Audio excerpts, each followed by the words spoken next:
All right, listen. Free agency's over. Draft is about to start. But up to this point, some teams have gotten better and some have gotten worse. We're going to tell you who did it here on Locked On NFL. The barbershop is open and Tony Wiggins has a chair for you. He's ready with some real NFL talk. The local experts of Locked On bring their expertise, and Wiggy is ready with his clippers and shears. Sit down and enjoy. The new Locked On NFL starts now. Locked On Podcast Network. Your team every day. Hello, Guten Tag. How are you doing? What's happening?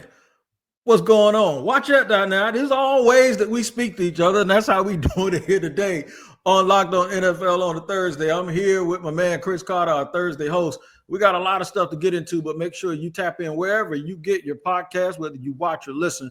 Go to that location, man, so you do not miss an episode of Locked On NFL.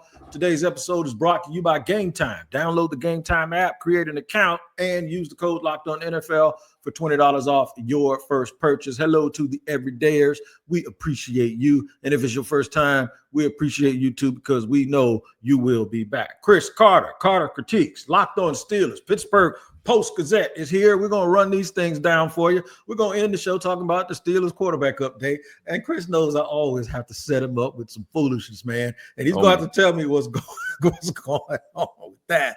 And right in the middle, teams that got worse. I'm going to start with two of them, Dallas and Miami. Y'all might have some more. We're also going to ask if the Ravens window is closing. And now is there a real rush and pressure on Lamar Jackson to get them over the top? First and foremost, though, we're going to start with teams that got better. I say the Washington Commanders lead. They're the leader in the clubhouse right now, and that's probably because they're closer to being where you want to be. But Seattle is not far. Not Seattle. The Raiders are not far behind. In fact, Seattle is one of the worst teams. Chris Carter, how go you, man? What's going on? And we're going to have to talk about these teams that have gotten better or worse. You know, I'm excited, man. The draft is less than a month away now. We're getting closer to that. The draft, this is awesome. Like I got to attend Pitt's Pro Day yesterday, and it's always, you guys know I covered the University of Pittsburgh's athletics. I'm now a full-time Steelers reporter, but seeing these guys that I covered for the last 4 or 5 years getting their chance to show NFL scouts what they're about. That's the real cool part of this part of the process is that, guys that if you followed them throughout their collegiate careers, seeing all the things that they put together to get to this point is really special. So I'm excited about that, and we're gonna see what that's like moving forward. We're gonna see who gets their call on draft day. But before then, we still got teams trying to make moves to solidify their roster going into draft day. Yeah, you're right. We're going to hear from David Harrison of Locked On Commanders in just a second. I'm going to echo that point. I remember Joshua Farmer came to Florida State as a 6'2.5", 235-pound defensive end. And they said, you know what? He's set up the way his body is. We think he's going to gain weight. That dude was 280 by the time fall practice started as a freshman, and now he's a 313-pound day 2 pick. And I told him that at the Senior Bowl. It's always good to see these kids come in. They're all skinny and gangly, Wile E. Coyote looking. And then you see them when they become grown men. And, man, it makes you marvel at this entire process. Speaking of this process, Washington has improved their team. They weren't far off last year. Did they pull a Houston, though, where they overreached with their rookie quarterback? I'll let David Harrison start this off by telling you one of the moves. This is an older clip, but this is the point. Who got better? Who got worse? The Washington Commanders were quiet for much of the early portion of day one of the NFL's open negotiating period, but when they decided to strike, they struck big. I'm David Harrison of the Locked On Commanders podcast, and it's not a free agent move that we're going to talk about here right now. It's a trade. The Washington Commanders sending 4 picks over to the Houston Texans in exchange for 5-time Pro Bowl left tackle Laramie Tunsil and a 4th-round pick in return. Ultimately, the Washington Commanders send 2 draft picks from this year's draft over to the Houston Texans, while reportedly a 4th-rounder from this year's draft will go back to Washington along with Laramie Tunsil. Now, 2 picks next year are also going to go to the Houston Texans, but we're going to let future David, future Adam Peters, future Washington Commanders worry about that for right now. Quarterback Jaden Daniels has a proven Pro Bowl left tackle to protect his blind side. Tunsil is a little bit older, but right now Trent Williams, 36 years old, about to turn 37, still playing some pretty good ball. So we'll worry about Laramie Tunsil's trajectory 5 to 6 years from now. Right now in 2025, Pro Bowl left tackle joining the Washington Commanders. Big win for general manager Adam Peters. We'll talk about all of it and more on the next episode of Locked On Commanders, part of the Locked On Podcast Network, your team every day. All right, Washington would also later add Deebo Samuel, two very big names, two well-known names. You have to ask yourself this, though. A team that drafted Jaden Daniels and hit a home run, a team that then turned around and got Mike Sainristil still and hit another home run, why don't you just keep drafting? Sometimes you feel like you need to add experience to your roster, and they got real good experience with all-pro pedigree in both of the people that we just mentioned. I think they got better. Do you think this is a Houston-type reach like Houston did last year, and they really should have done more with infrastructure first? I think that they're doing the right things right now. They've added a few good pieces here. Time will tell to see if these guys help them win now. I mean, the fact is this: they were in the NFC Championship game and they lost to the Super Bowl champions.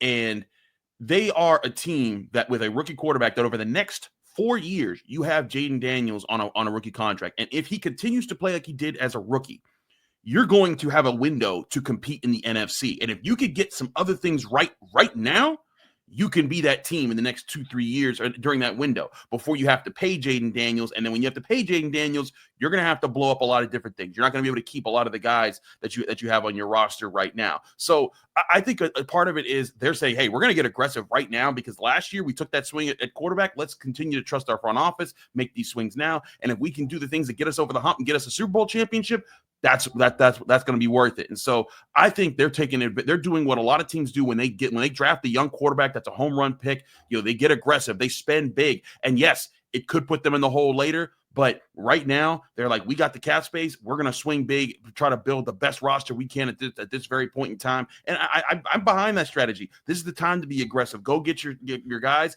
Because the other thing is, you're not just going to meet the Eagles in the playoffs. You got to play them twice a year. So you need to still be able to compete with those guys. I like what the Commanders have done. I'll be interested to see how they try to move forward in this draft and what else they try to do to keep building this roster. But all in all, I think they're in a really good spot. I also think they're in a really good spot. And I think when you think about the playoff game where they were driving, De'Ami Brown fumbled the ball, and they were driving again, and Austin Eckler fumbled the ball. Those are not Deebo Samuel touches. And Deebo Samuel has been an eagle killer over the years when he's been healthy. And I'm looking forward to seeing what they do. Another team I think got better are the Rams. They really only added one dude, but guess what? They were only one player away from probably going to the Super Bowl. Listen to this from Locked On. And we got some breaking news, Ramley. The Los Angeles Rams are signing the three-time All-Pro wide receiver Davante Adams to a 2-year, $46 million deal with $26 million guaranteed. And the Rams get that premier top-end elite wide receiver they've been looking for the last couple of seasons. There were talks that they were interested in adding Mike Evans last offseason, that they were interested in trading up for Rome Odunze. The Rams have been looking for a top-level wide receiver to pair with Puka Nacua. They're expected to cut Cooper Kupp in the next couple of days. And now you have not a wide receiver 1 and a wide receiver 2. You have a WR1 and a WR1A. Two top-level guys with Matthew Stafford continuing his career with the Rams. This Rams team is all in on 2025. And Davante Adams, has he peaked? Maybe. Could he still be a top 5 to 10 receiver? Yes. 1,063 yards last season, 85 catches, 8 touchdowns. The Rams get their guy. Davante Adams is a Los Angeles Ram. They ultimately did get rid of Cooper Kupp, and he went to Seattle, who is one of the worst teams, I think, in the offseason.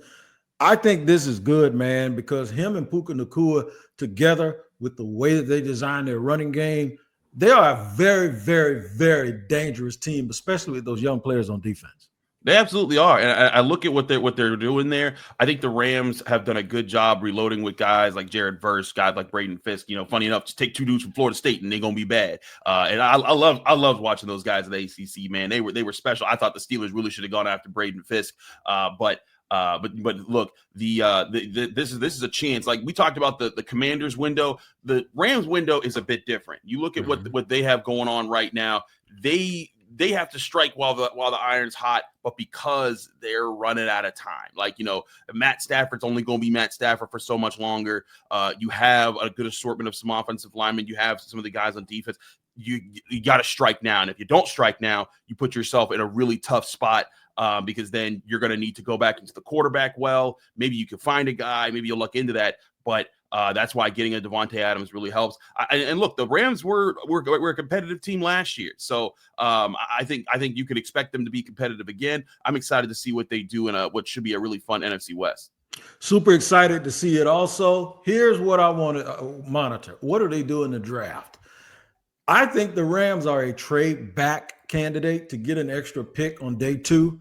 And I think they're going to sit there at the top of the second round and they're going to take Jackson Dart. They are going to take the quarterback of the future, put him in an apprenticeship for the next 2 seasons while Stafford makes his money. And they're going to try to Green Bay this situation. I would say Pittsburgh situation because Pittsburgh used to do this. But Green Bay just has this baton that they keep passing from quarterback to quarterback. I think that's what the Rams are going to try to do so they don't get stuck with the pants down basically and have to find a quarterback like a lot of teams. Chris, I know every time I say that, you probably want to snatch me through the phone like somebody trying to find a quarterback, but I'm getting to Pittsburgh. Here's what we're going to do, though. We're going to get the teams that we thought were worse, have been worse off. There's 3 of them that come to mind. I'll see if you agree. If not, you can add in on it. We'll do that in just a second here on Locked On NFL.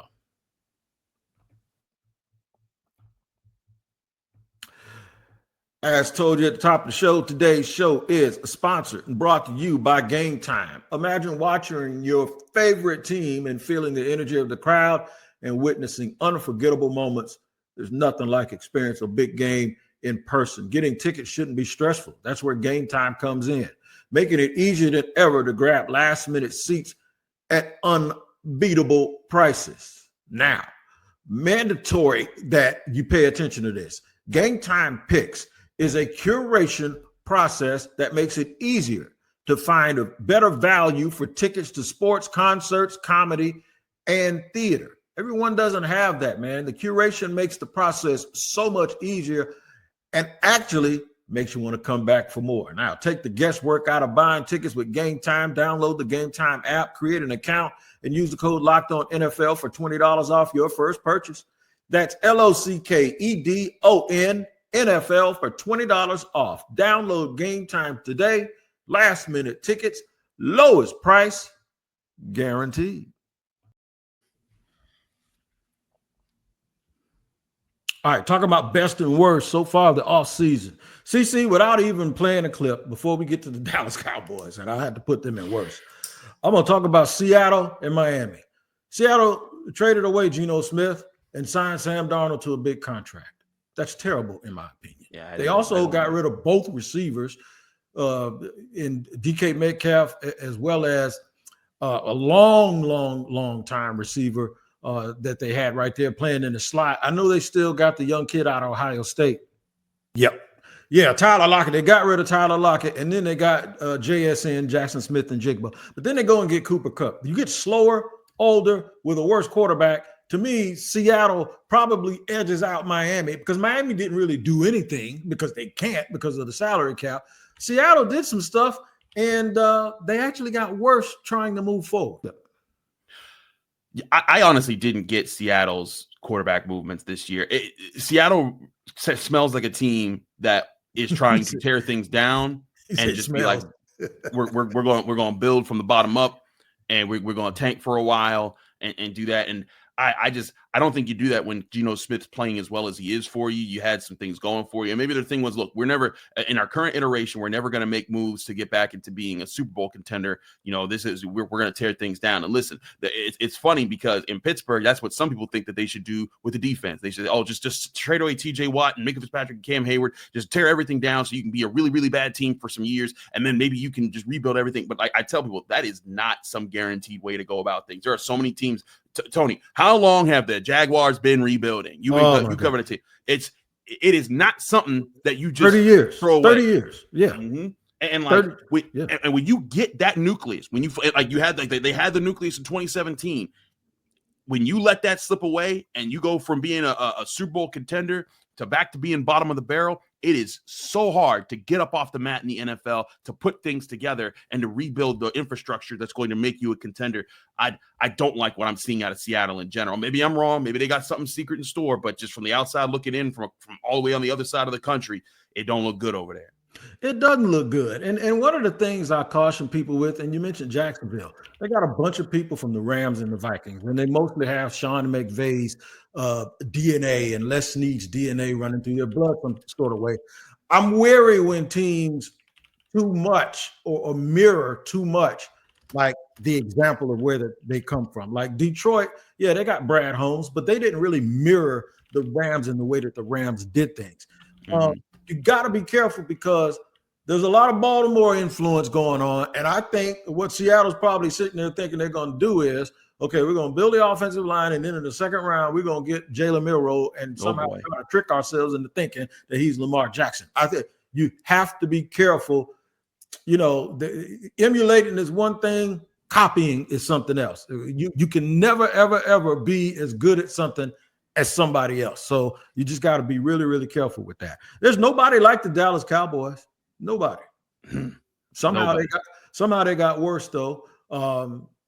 They got a whole bunch of people making a lot of money, and they got other people that need to be paid, and they don't have any cap space. So the Dallas Cowboys, in my opinion, lost similar to the way that the Miami Dolphins did by not doing anything. And now all the focus turns to the one thing that they probably have done well, and that is the draft. They don't team build very well, but they do. If you look at it in a vacuum, they do very well. The players they pick are productive in the National Football League. And here, the guys from Locked On Cowboys with their opinion on what they should do in the draft. I just think, man, if you could swing for the fences, and yeah, you might not hit, but if you do this every once in a while and you're smart about it, man, I think the rewards could be really, really big here. And frankly, I think that's what the Cowboys need. Some of their biggest hits have been guys that they've gambled on, like Micah Parsons, who played linebacker, who they moved to edge, who didn't play his final year at college, or Tyler Smith, who had a bunch of penalties but was a great athlete. Like, I think it's okay to take some risks here every once in a while. Yeah, and if you're going to take a risk on an athletic defensive end, an edge rusher who can really kind of affect the game. At least you're gambling on like rare superstar athlete. Yeah, absolutely. Myles Garrett without the skill, right? Yeah, I agree. So I think it's certainly worth the risk, and it could be the kind of thing that puts the Cowboys over the top. They have done a real good job of drafting corners. They've done a real good job of drafting edge rushers. They even got some pretty good linebackers. The Dallas Cowboys don't need to be swinging for the fences. The Dallas Cowboys need to go for infrastructure and draft a defensive tackle or an offensive lineman. That's just my opinion. I just think they need less star power and they need more bridges and tunnels and infrastructure. No, they need to develop overall team chemistry, and I think that's something that the Cowboys, they have they're very top heavy right now. They have a lot of things in place, like they have their quarterback, they have the receiver. They need to put all these things together though, and that's something that if they don't soon, that their window is going to close, and it's going to be even worse for them right now. And listen, I also give the Cowboys, I give them a break in the sense that I give the Cowboys a break in the sense that, like, hey, you had 12 win seasons like 3 years in a row, didn't do anything with it afterwards. But, that wasn't because you assembled a bad team, just things didn't work out. You guys didn't play well in the playoffs. Those type of things happen. And then last year, your quarterback got hurt. You had a lot of injuries pile up, and that's why you fell off. But they have to figure out it. They have to figure it out right now. If they do not, then this current iteration of the Cowboys is going to feel like a big waste. And you'll have paid all this money, and it's gonna set them back even further. I do think, and I don't like what they've done in this offseason so far. I think they put themselves in a hole. They're gonna have to solve a lot of problems with a lot of the same pieces that they've had for a while now. I'm just not so sure they're gonna be able to do that. Yeah, I ain't so sure they're gonna be able to do it either, because there are two things that are impeding them right in their own division, and that is Washington and their uprising, and the Philadelphia Eagles and how they play. And even the Giants give the Dallas a hard game.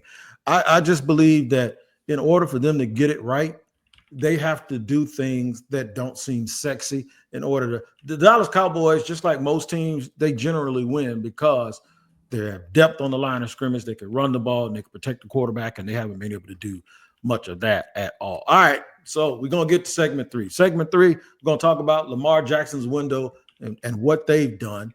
And it seems like Kevin Oestreicher can't keep the Pittsburgh Steelers, and the players in Pittsburgh sometimes they can't keep each other out of their mouths. We'll talk about something that they said and then get Chris, to explain to us what is going on with Pittsburgh quarterback situation. We'll do all that in just a second here on Locked On NFL.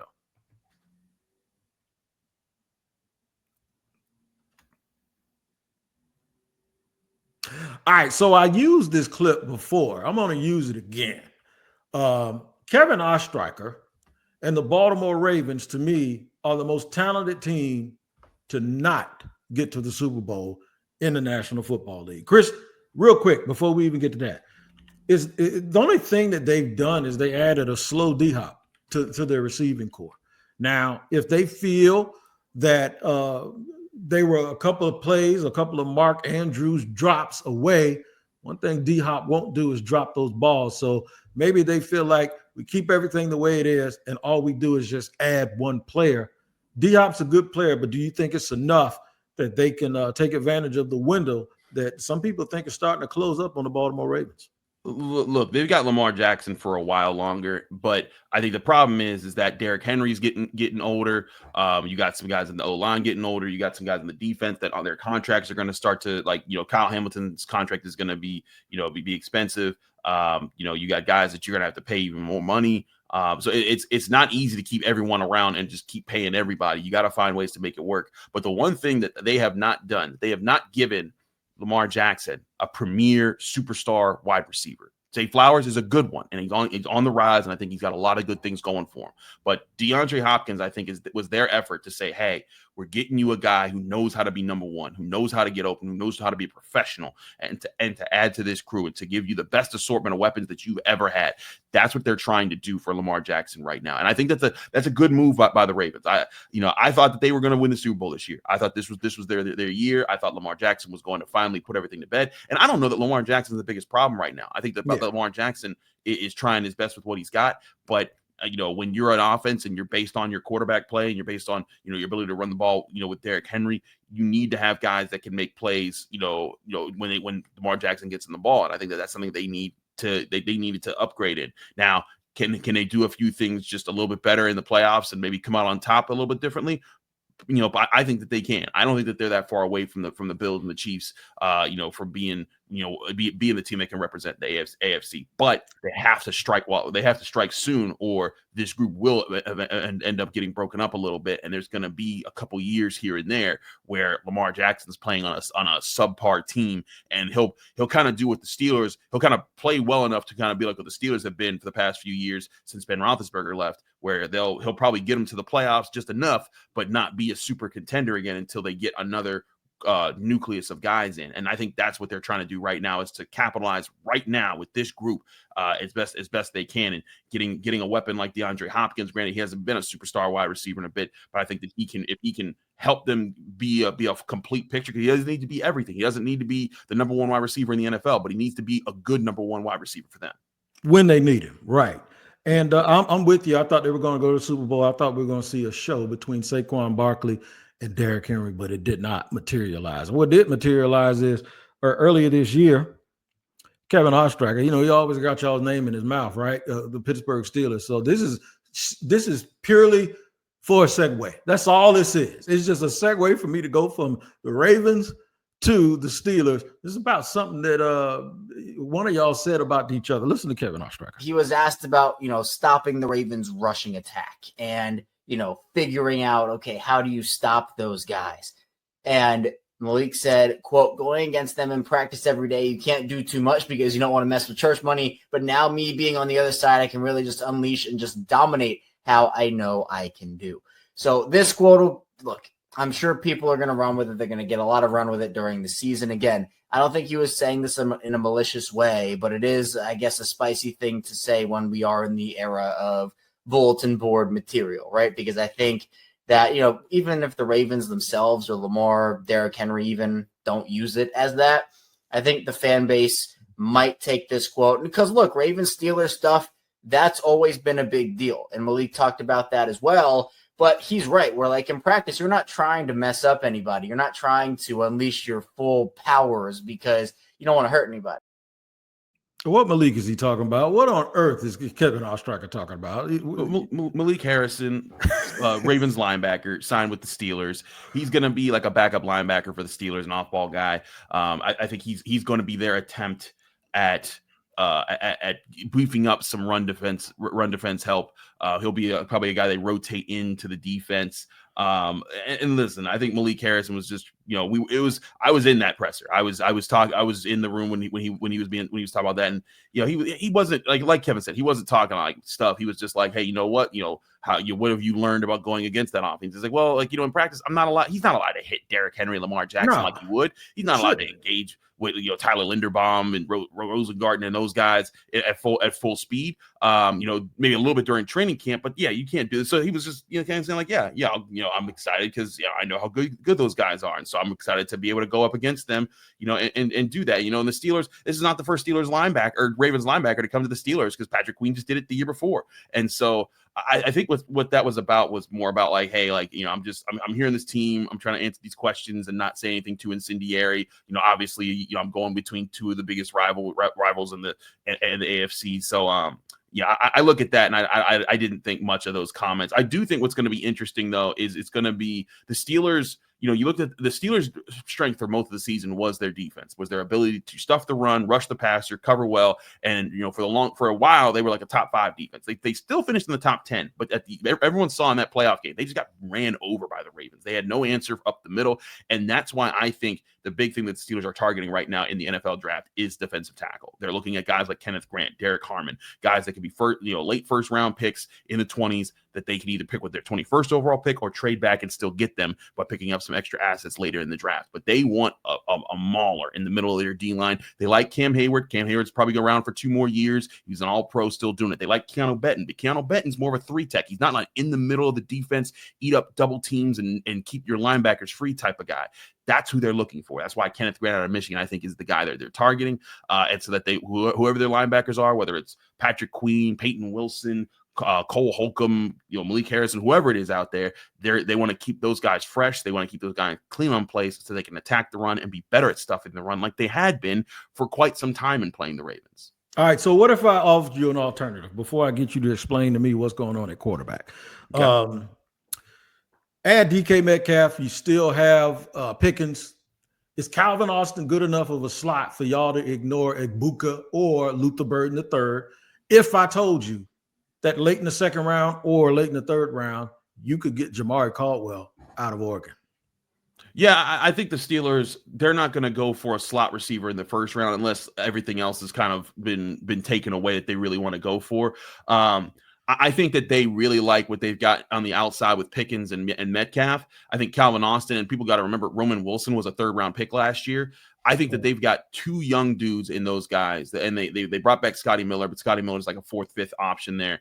I think they're probably going to trust that those 2 guys can be part of that. Now, I still think that they'll take a wide receiver in this draft at some point. It's too important of a position to not try to take a swing at, and to try to find a guy that could work out, because Calvin Austin's also on the last year of his rookie deal. But I do think that there's a chance there that they find a way to add someone to that. But I also think that they like Calvin Austin took a real big step up last year. He became a good threat, and his speed is a problem. I think that he can be a guy, especially with the addition of DK Metcalf.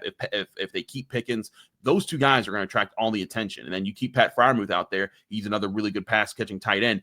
Defenses are not going to have the personnel to say, hey, we're going to put our best guy on Calvin Austin. So that's going to be his chance to eat. I think they're going to trust that a little bit. Now, again, if it falls the way on the board where 21 comes up and both Harmon and Grant are off the board, and they're like, man, all the corners are off the board, maybe they do go with one of those wide receivers there. They say, hey, let's just beef up wide receiver and then just give whoever the quarterback is, a chance to make a lot of big plays. But to me, I think that wide receiver, and we talked about this actually, funny enough, on our Thursday episode with Mike DeFabo of The Athletic. We talked about they talked to Emeka Egbuka at Ohio State's Pro Day. They like him. They like some of these receivers, but I don't think this is the priority early on. I think they want to get tougher in the area that they're supposed to be the best at, and that's stuffing the run. And that's why I think they're going that direction. Give me 2 minutes of what's going on with the quarterback situation, the likelihood that Aaron Rodgers is the guy, and if he's not, what do they do? Just 2 minutes? That's all you need? Because like, all I knew is I know we can go. We could have actually done this whole damn show on that, but really, all I need is those 2 minutes. Wait, I am mentally preparing to have to talk about this situation for 2 months. I am not sold that Aaron Rodgers is going to make a decision before minicamp. And I'm just like, I'm just mentally preparing, like, you know what? How can we find a different way to talk about this? But I'll do 2 minutes here. I think what's happening is the Steelers have made their offer to Aaron Rodgers, and I've said this on my show a lot. They've made their offer to Aaron Rodgers, but they are not budging. They're not selling out for Aaron Rodgers. They never were going to, and I think that's why he was so adamant. Or that's why he hasn't chosen it, because they're not offering, Mike Florio put the number out there, 2 years, $45 million each. They're not doing anything like that. I think it's probably along the lines of $20-ish to $25 million, something that's, is like, hey, here's a decent contract. It's not everything he wants. And I think Aaron Rodgers is trying to use this to play his way into maybe getting a contract from the Vikings that gives him a little bit more money. Or getting the Steelers to jump up. The Steelers aren't jumping though, because they also know that, like, look, buddy, we're not committing more money to them than we want. We have a plan in place. The Steelers are trading up and getting a quarterback next year, high up in the draft that they're going to make their franchise guy. And I think that they're comfortable enough with saying, like, hey, Aaron, if you don't want to be around, fine, we will find someone else who wants to be. And clearly they didn't want that guy to be Russell Wilson anymore. But yeah, to me, I think that the Steelers. If Aaron Rodgers agrees to come, they're happy. If he doesn't, they're going to be happy, because they're like, look, they're not expecting Aaron Rodgers to be all that this year and to make them some Super Bowl contenders. They're trying to stay competitive, keep their core together, make the offensive line better, maybe, develop more chemistry in the offense, and then have it set up so that when they draft their quarterback next year, and that's the guy, they're coming into a plug-and-play situation where they can hit the ground running, and then all of a sudden, if they hit on their quarterback pick, they're a really, really good team, kind of like the Commanders were this year, but with a better infrastructure in place. This is the part of the draft where I really like teams like this. Pittsburgh they've invested a lot on their first round, a couple of first round picks and second round picks. Now it's time for that stuff to really, really start working out the way it's supposed to. And I love teams that do this. This is what I'm talking about against Dallas. Now they could do just about anything to make their team better. And it's always good when you handle the infrastructure first. Also, it's draft time. Make sure you tap into Locked On NFL Draft with Damian Parsons and my man, Coach Keith Sanchez. They can give it to you like you can't get anywhere else. They will tell you about all these prospects, and they'll give you a better idea of who to put in your mock draft. So make sure you check those guys out. Check out Chris Carter, too, on Locked On Steelers, me, Locked On Jaguars. We will see you next time, as we always do here on Thursdays. But now it's time to go. For Chris Carter, for Tony Wiggins, we'll see you here on Locked On NFL.